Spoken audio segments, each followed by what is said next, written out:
organisée, très déterminée, nous opposerons toujours la plus grande fermeté républicaine. Le président de la République nous a fait part d'une conviction, c'est que, au fond, beaucoup de membres du gouvernement ont été amenés à rencontrer, moi y compris, des gens qui avaient décidé de participer à ce mouvement lancé le 17 novembre.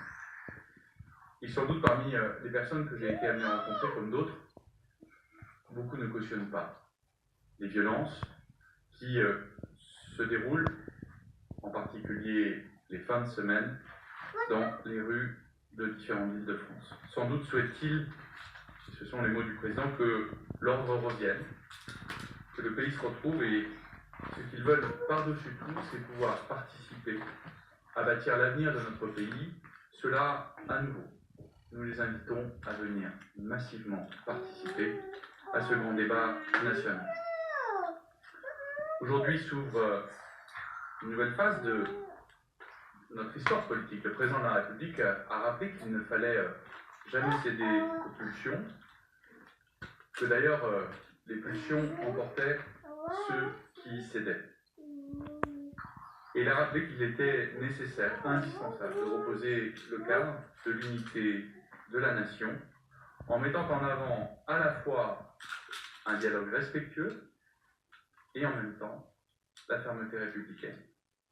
La bienveillance et une juste fermeté sont indispensables pour ramener le respect dans l'espace public, le calme dans le débat public et surtout pour permettre que ce débat puisse se tenir, que ce débat serein se tienne loin de l'affaissement que l'on observe parfois, en particulier sur les réseaux sociaux. C'était les propos introductifs du président de la République lors de ce conseil. Nous avons eu ensuite un conseil extrêmement court pour les raisons évidentes de la tenue du séminaire, mais le ministre de l'Europe et des Affaires étrangères a cependant présenté différents textes, et notamment un projet de loi autorisant la ratification d'un accord de partenariat entre l'Union européenne et l'Arménie. C'est un accord qui prévoit une coopération renforcée dans de nombreux domaines économiques, commercial, social, juridique, financier, culturel, et la mise en œuvre d'un dialogue politique régulier entre l'Union européenne et l'Arménie. Il constitue une étape évidemment décisive et importante dans notre relation à l'Arménie.